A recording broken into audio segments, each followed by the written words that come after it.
Welcome to the Slop Temple. We pray this video helps. In this video, I will explain how to use AirPod Max on Xbox. First, understand that AirPod Max don't directly connect to your Xbox via Bluetooth. You'll need a workaround. The primary methods involve either a third-party Bluetooth adapter for wireless audio or a specific cable for a wired connection.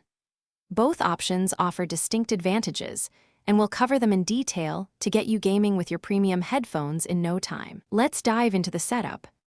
For a wireless experience, you'll need a low-latency Bluetooth transmitter. Plug this transmitter into the 3.5mm headphone jack on your Xbox controller.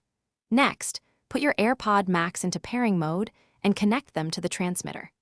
It's crucial to select a transmitter known for minimal audio delay to ensure your gaming remains responsive and immersive.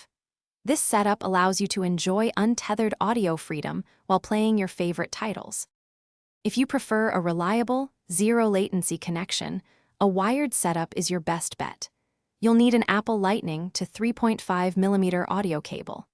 Simply connect the Lightning end to your AirPod Max and the 3.5mm jack into your Xbox controller.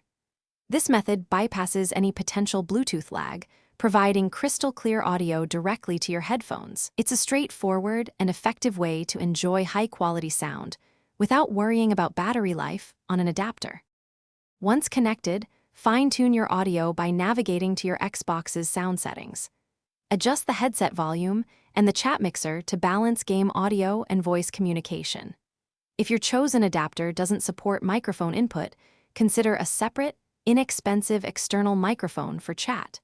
Always ensure your AirPod Max are fully charged for those epic gaming marathons. Experiment with different audio profiles on your console to discover the sound that best suits your preferences. Thanks for watching. Consider subscribing if we helped you.